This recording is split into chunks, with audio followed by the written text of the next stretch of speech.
तो hello everyone, welcome to education point online. मेरा नाम है सज्जन कुमार द्विवेदी और भाई साहब आज की इस वीडियो में हम देखने वाले हैं कि हमारा एवलांच ब्रेकडाउन और साथ ही साथ हमारा जेनर ब्रेकडाउन क्या होता है। देखो, अब इसमें एक फ्लो है, मतलब कि हमें वन बाय वन स्टेप्स को सीखना पड़ेगा। सबसे पहले हमें देखना पड़ेगा कि भैया हमारा एवलांच ब्रेकडाउन क्या होता है।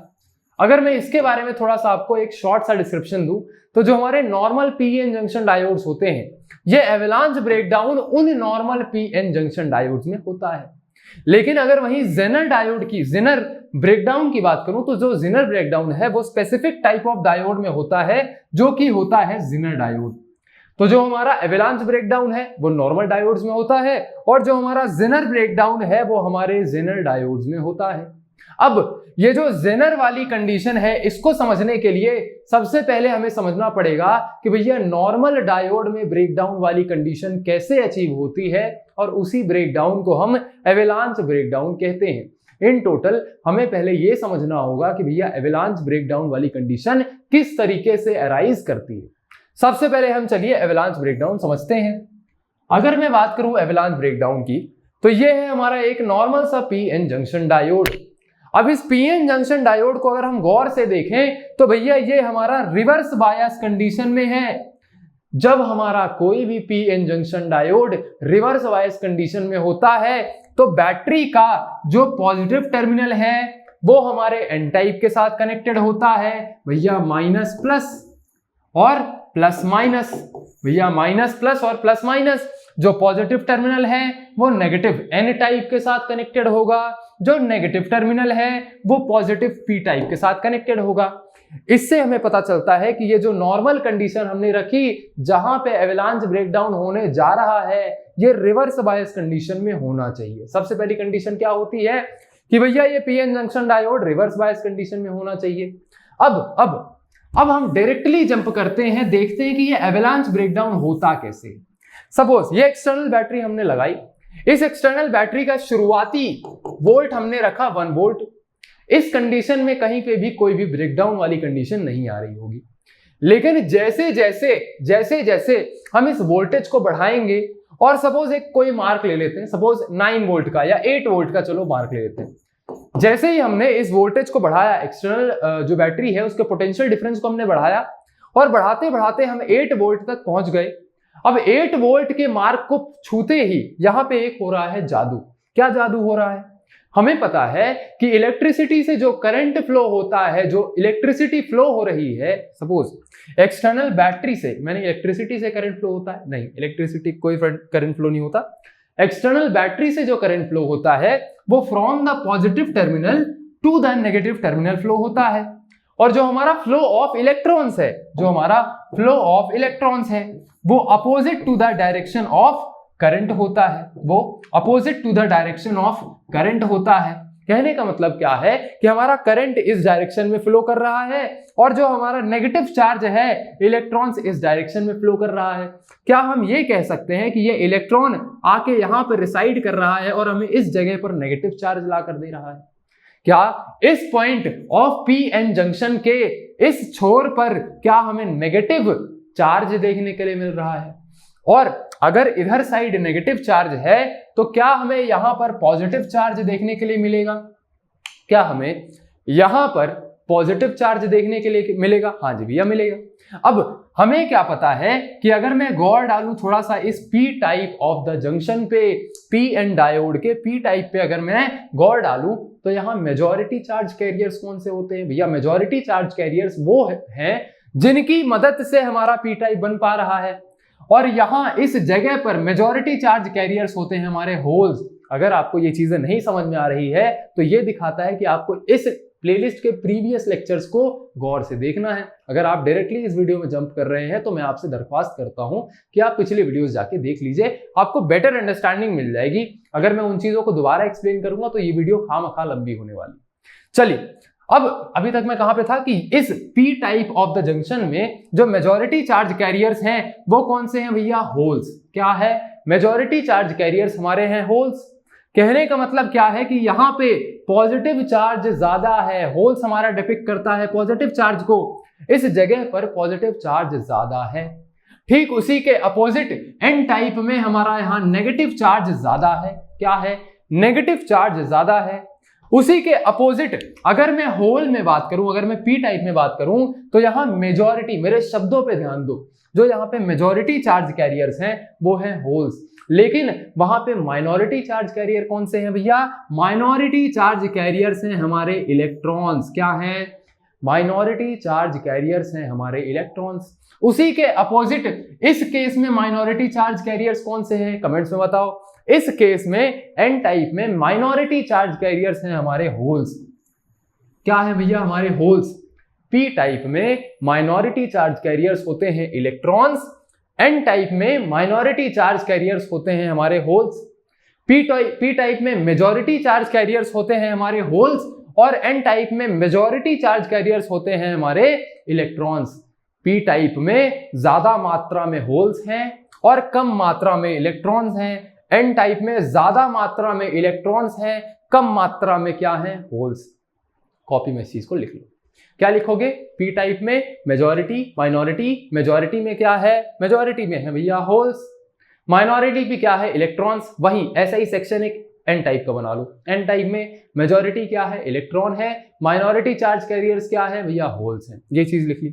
अब जब हमने इस मार्क को 8 वोल्ट तक बढ़ा लिया, जैसे ही हमने इसका पोटेंशियल डिफरेंस बहुत ज्यादा कर दिया, तो इफेक्ट क्या पड़ता है, यहां पर नेगेटिव चार्ज एक्यूमुलेट हो गया, और ये नेगेटिव चार्ज क्या करता है, पी टाइप में जो माइनॉरिटी चार्ज कैरियर्स हैं उनको काइनेटिक एनर्जी प्रदान करता है। कैसे मिलती है भैया काइनेटिक एनर्जी, क्योंकि ये इलेक्ट्रॉन्स कैसे हैं, नेगेटिवली चार्ज्ड हैं। यहां पे हमारे पास क्या है, नेगेटिव चार्ज है। नेगेटिव चार्ज एक दूसरे को रिपेल करेगा। क्या करेगा, नेगेटिव चार्ज एक दूसरे को रिपेल करेगा। जैसे ही ये बॉक्सेस, ये बॉल्स रिपेल होंगी, जैसे ही minority charge carriers in the P type repel होगा, क्या होगा, वो अपने आप को इस तरफ एक फोर्स देगा। क्या होगा, उसको एक काइनेटिक एनर्जी मिल जाएगी टुवर्ड्स द डिप्लीशन लेयर की तरफ। वो एक काइनेटिक एनर्जी के साथ भागना शुरू कर देगा। अब जैसे ही ये minority charge carriers depletion layer की तरफ भागना शुरू कर देते हैं, ये रैंडमली क्या करते हैं, डिप्लीशन लेयर में जो इलेक्ट्रॉन्स हैं उनके साथ कोलाइड करना शुरू कर देते हैं। क्या करते हैं, ये वाला जो हमारा डब्बा है ये कोलाइड करके आ गया इसके बगल में। अब क्या हुआ, ये वाला जो इलेक्ट्रॉन है ये डिप्लीशन लेयर में कोवेलेंट बॉन्ड बनाकर बैठा हुआ था। अभी तक क्या हुआ, रिवाइज करवा दूं क्या, हाँ जी एक बार रिवाइज करवा दो। क्या हुआ, हमने यहाँ का पोटेंशियल डिफरेंस बढ़ाया, यहाँ नेगेटिव चार्ज एक्यूमुलेट हो गया, नेगेटिव चार्ज ने माइनॉरिटी चार्ज कैरियर्स को जो कि इलेक्ट्रॉन्स हैं रिपेल किया। रिपेलिंग फोर्स की वजह से हमें काइनेटिक एनर्जी मिली। ये जाके डिप्लीशन लेयर में जो भी इलेक्ट्रॉन्स हैं उनके साथ कोलाइड करता है। जब डिप्लीशन लेयर के इलेक्ट्रॉन्स के साथ कोलाइड करेगा तो जाहिर सी बात है एनर्जी का ट्रांसफर, काइनेटिक एनर्जी का ट्रांसफर यहां से जाके काइनेटिक एनर्जी हमारी इस इलेक्ट्रॉन के पास आ जाएगी। अब अगर इस इलेक्ट्रॉन के पास जो कि डिप्लीशन लेयर में बाउंडेड पोजीशन में है, जैसे ही इसके पास काइनेटिक एनर्जी आई, ये क्या करेगा, अपना कोवेलेंट बॉन्ड तोड़ करके और बाहर निकल आएगा। अब तोड़ने के बाद ये भी एक काइनेटिक एनर्जी के साथ इधर उधर मूव करने लगेगा। यहां पे एक चेन रिएक्शन होती है। चेन रिएक्शन किस तरीके से, सबसे पहला जो हमारा माइनॉरिटी चार्ज कैरियर है जो कि इलेक्ट्रॉन है, जो यहां पर है, वो क्या करता है, वो हिट करता है। किसको हिट करता है भैया, ऐसे इलेक्ट्रॉन को हिट करता है जो कि डिप्लीशन लेयर के अंदर है। फर्दर ये जो इलेक्ट्रॉन है ये और डिप्लीशन लेयर वाले इलेक्ट्रॉन्स को हिट करता है। फर्दर ये जो नया इलेक्ट्रॉन निकला ये और डिप्लीशन लेयर वाले इलेक्ट्रॉन्स को हिट करता है और ये एक चेन रिएक्शन बन जाती है। ठीक इसी तरीके से जैसे कि यहां पे हुआ वैसे ही इसके अपोजिट साइड में भी हो रहा होता है। कैसे भैया, यहाँ पे जो होल्स हैं, आप होल्स कोई ऐसा फिजिकल एंटिटी नहीं है, मगर आपको होल्स का कंडीशन मैंने आपको समझाया था कि इलेक्ट्रॉन्स ही इधर उधर मूव करते हैं तो होल्स क्रिएट होने लगते हैं। सपोज यहाँ पे एक होल है और यहाँ पे एक इलेक्ट्रॉन है। इलेक्ट्रॉन अपनी पोजीशन चेंज करके होल पे आएगा तो ये वाली जगह खाली हो जाएगी। ये वाली जगह खाली हो जाएगी और हम कहेंगे कि यहां पर इलेक्ट्रॉन आ गया और यहां पर होल आ गया। तो होल की बस एक पोजीशन शिफ्ट होती है। तो यहां पे भी आप हाइपोथेटिकल सिचुएशन समझो कि यहां पॉजिटिव चार्ज एक्यूमुलेट हुआ और होल को आप एक फिजिकल एंटिटी की तरह मानो, और होल को ये क्या करता है, रिपेल करता है। जिस तरीके से यहां इलेक्ट्रॉन नेगेटिव चार्ज ने इलेक्ट्रॉन को रिपेल किया ना, ठीक उसी तरीके से यहां पे पॉजिटिव चार्ज होल्स को रिपेल करता है। और ठीक उसी तरीके से जैसे इलेक्ट्रॉन यहां कोलाइड हो रहा था वैसे ही होल्स यहां कोलाइड होंगी और एक चेन रिएक्शन को अंजाम देंगे। अब जब ये कोलिजन बहुत ज्यादा बढ़ जाएगा तो धीरे धीरे क्या होता है, धीरे धीरे भैया यहाँ पे जितने भी इलेक्ट्रॉन्स हैं, यहाँ पे जितने भी होल्स हैं, सब के सब अपने कोवेलेंट बॉन्ड को छोड़ के और फ्री इलेक्ट्रॉन्स और फ्री होल पेयर बन जाएंगे। अब फ्री इलेक्ट्रॉन क्यों भैया, सारे के सारे कोवेलेंट बॉन्ड टूट गए, सारे के सारे कोवेलेंट बॉन्ड टूट गए तो अब ये फ्री इलेक्ट्रॉन हो गए। फ्री इलेक्ट्रॉन का मतलब जो इलेक्ट्रिसिटी को कंडक्ट कर सके। मैंने फ्री इलेक्ट्रॉन का हिसाब किताब थोड़ा बहुत समझाया था। एक इलेक्ट्रॉन यहां पर है जो कि फ्री इलेक्ट्रॉन क्यों नहीं है, एटम का थोड़ा सा हम देख लेते हैं क्या स्ट्रक्चर होता है। सपोज इन रिंग्स में, इन एनर्जी लेवल्स में जो हमारे इलेक्ट्रॉन्स बाउंडेड हैं वो एक कोवेलेंट बॉन्ड के साथ बंधे हुए हैं। जैसे ही एक्सटर्नल इलेक्ट्रॉन एक काइनेटिक एनर्जी लेकर आता है, ये इलेक्ट्रॉन क्या करता है, अपनी शेल को छोड़ के एक फ्री इलेक्ट्रॉन बन जाता है। हमारे कौन से एक फ्री इलेक्ट्रॉन बन जाता है। और अब अगर हम इसके ऊपर इलेक्ट्रिसिटी को पास कराएंगे तो ये अपोजिट डायरेक्शन में फ्लो करेगा और ये क्या करेगा, कंडक्शन में हेल्प करने वाला है। क्या करेगा, कंडक्शन में हेल्प करने वाला है। ठीक उसी तरीके से अगर यहाँ डिप्लीशन लेयर के सारे होल पेयर्स और सारे के सारे इलेक्ट्रॉन पेयर्स अपने कोवेलेंट बॉन्ड को छोड़ के बाहर निकल जाते हैं तो अब ये इलेक्ट्रिसिटी में कंट्रीब्यूट करेंगे। और अगर ये इलेक्ट्रिसिटी में कंट्रीब्यूट करेंगे तो यहाँ डिप्लीशन लेयर जैसी कोई भी चीज एग्जिस्ट ही नहीं करेगी। ये चीज आपको प्रोसेस बाय प्रोसेस समझ में आ गई क्या? ये चीज आपको स्टेप बाय स्टेप समझ में आ गई क्या? This condition is known as avalanche breakdown.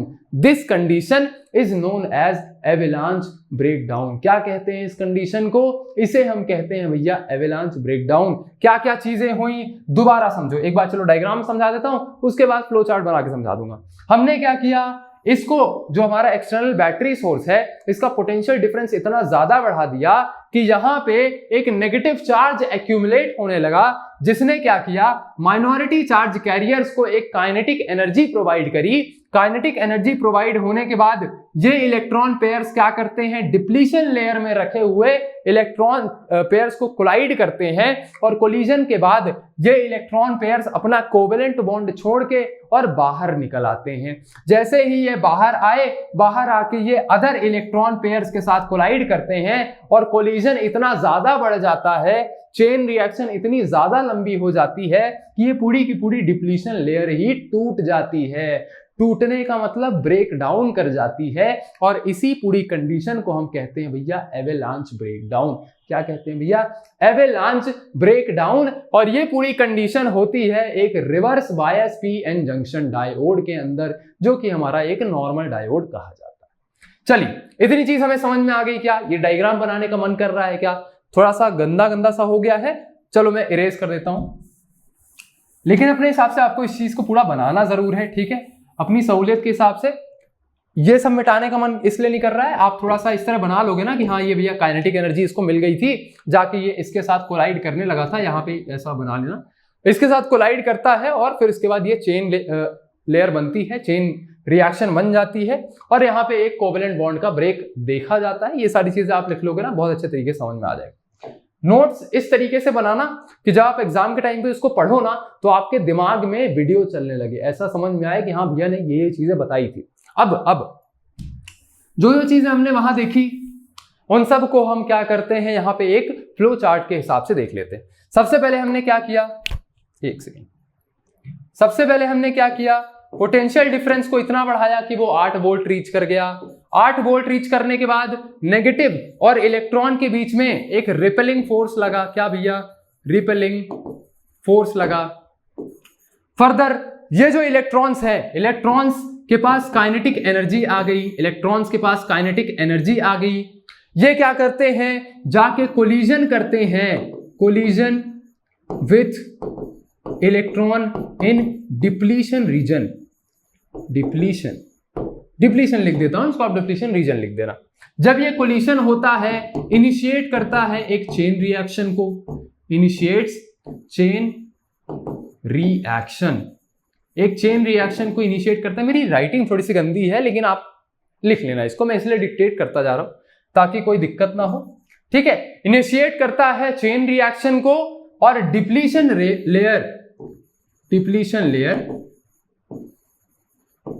Layer break हो जाती है, डिप्लीशन लेयर ब्रेक हो जाती है।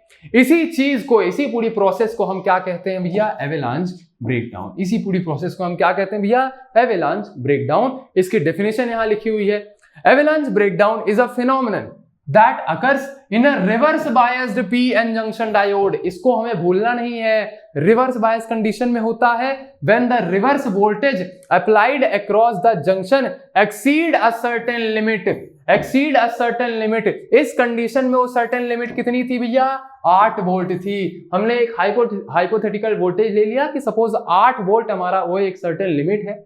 उस लिमिट के बाद हमारा क्या होगा, एवेलांच ब्रेकडाउन वाली कंडीशन सामने आने लगेगी। अब यहां तक सर्टेन क्रिटिकल वैल्यू, ठीक है, नोन एज ब्रेकडाउन वोल्टेज। और ये जो सर्टेन वैल्यू है, this is the critical voltage जहां पे हमारा एवेलांच ब्रेकडाउन होता है। और इसी क्रिटिकल वोल्टेज को हम क्या कहते हैं भैया, ब्रेकडाउन वोल्टेज। क्या कहते हैं भैया, ब्रेकडाउन वोल्टेज। क्या इतनी चीज हमें समझ में आई? हाँ जी भैया समझ में आ चुकी है। ये क्या हो गया है यार, तार से फंस गई है। हाँ हो गया, चलो कोई दिक्कत नहीं। हाँ तो ये वाली कंडीशन हो गई हमारी एवेलांच ब्रेकडाउन वाली कंडीशन। चलिए इसी के स्टेप्स हम लिख लेते हैं थोड़ा सा। स्टेप्स जब लिखोगे, एवेलांच ब्रेकडाउन मैकेनिज्म, यहां मैंने 4 स्टेप्स में चीजों को लिख दिया है। इसको बहुत ही प्यारे, बहुत ही सुंदर तरीके से आप नोट डाउन कर लोगे। सबसे पहले क्या हुआ, हमने हाई इलेक्ट्रिसिटी फील्ड प्रोवाइड करी, इलेक्ट्रिक फील्ड प्रोवाइड करी। कहने का मतलब यही है कि जो हमारा पोटेंशियल डिफरेंस है उसको हमने बढ़ा दिया। अब उसके बाद हमने क्या किया, हमने किया नहीं है, ऑटोमेटिक होने लगा। जो माइनॉरिटी चार्ज कैरियर्स हैं वो क्या कर रहे हैं, स्पीड अप हो रहे हैं, इनको एक काइनेटिक एनर्जी मिल रही है। अब उसके बाद आयोनाइजेशन का इंपैक्ट होता है। कहने का मतलब क्या है कि जो आपके ये चार्ज कैरियर्स हैं ये क्या कर रहे हैं, जाके इलेक्ट्रॉन होल पेयर्स जो कि डिप्लीशन रीजन में है, उनके साथ क्या कर रहे हैं, कोलाइड कर रहे हैं। क्या कर रहे हैं भैया, कोलाइड कर रहे हैं। और लास्ट में क्या हो रहा है, कैरियर मल्टीप्लिकेशन हो रहा है। मतलब कि एक चेन रिएक्शन हो रही है जो कि इस कोलिजन की वजह से जो हमारा डिप्लीशन रीजन है उसको ब्रेक कर रही है, और उसी को हम कहते हैं एवेलांच ब्रेकडाउन। अब इसी का हमने एक डायग्राम देखना है, हमें एक डायग्राम देखना है। This is the VI characteristic of avalanche breakdown. हालांकि ये आपका VI characteristic of PN junction diode है, जो कि मैंने आपको पिछली वीडियो में बताया था। मगर वहां मैं एक चीज नहीं बताया था, ये जो ब्रेकडाउन मैंने बताया था ना, ये मैंने बोला था कि आगे वाली वीडियो में एक्सप्लेन करूंगा। तो this is known as avalanche breakdown. इस कंडीशन को हम कहते हैं भैया एवेलांच। अब यहां पे आपको क्या दिख रहा होगा, ये जो एवेलांच ब्रेकडाउन है ये सिर्फ और सिर्फ रिवर्स बायस कंडीशन में हो रहा है। क्यों रिवर्स बायस कंडीशन में, क्योंकि हमने जो PN जंक्शन डायोड ही उठाया है ना, वहां पे रिवर्स बायस वाली कंडीशन लग रही है, ठीक है। अब यहाँ पे क्या हो रहा है, यहाँ पे एक चीज देखो कि ये जो क्रिटिकल ब्रेकडाउन वोल्टेज हो रहा है ना, ये वाला जो पॉइंट है जहां पे हमारा एवेलांच ब्रेकडाउन हो रहा है, इसे हम क्या कहते हैं भैया, ये है हमारा ब्रेकडाउन वोल्टेज। ये ब्रेकडाउन वोल्टेज हमारे एग्जांपल वाली कंडीशन में कितना था भैया, 8 वोल्ट था। कितना है भैया, ये वोल्टेज लिखा हुआ है, ठीक है, राइटिंग थोड़ी गंदी हुई है। 8 वोल्टेज, इसको हमने 8 वोल्ट रखा था। क्या हुआ है यहाँ पर, जो हमारा ग्राफ है पहले कि ये हमारा I, ये इलेक्ट्रिसिटी, और यहां पर हमारा ये करंट है, और ये इलेक्ट्रिसिटी, VI कैरेक्टरिस्टिक ग्राफ है। इस तरफ हमारा वोल्टेज है। हमने क्या किया, पहले 1 वोल्ट रहा होगा, फिर 2 वोल्ट रहा होगा, बढ़ाते बढ़ाते 8 वोल्ट तक ले आए। अब 8 वोल्ट तक ले आए, ये वाली जो रेंज थी ये सेफ रेंज थी, यहाँ पे कोई भी ब्रेकडाउन नहीं हो रहा है। आप जितना भी वोल्टेज को बढ़ाते जाओ करंट क्लोज टू कांस्टेंट ही था, करंट ज्यादा नहीं बढ़ रहा है। लेकिन एक क्रिटिकल कंडीशन पे आने के बाद डिप्लीशन रीजन टूट जाता है, जिसकी वजह से एकदम से एक्सटेंसिव करंट पास होने लगता है और करंट बहुत ज्यादा बढ़ जाता है। क्या होता है भैया? करंट बहुत ज्यादा बढ़ जाता है। तो ये चीज हमें समझ में आ गई भैया, हमारे एवलांच ब्रेकडाउन वाली कंडीशन हमारी क्लियर हो चुकी है। अब आप भैया जल्दी से इस चीज को नोट कर लो, जल्दी से इस धुरंधर सी चीज को नोट कर लो।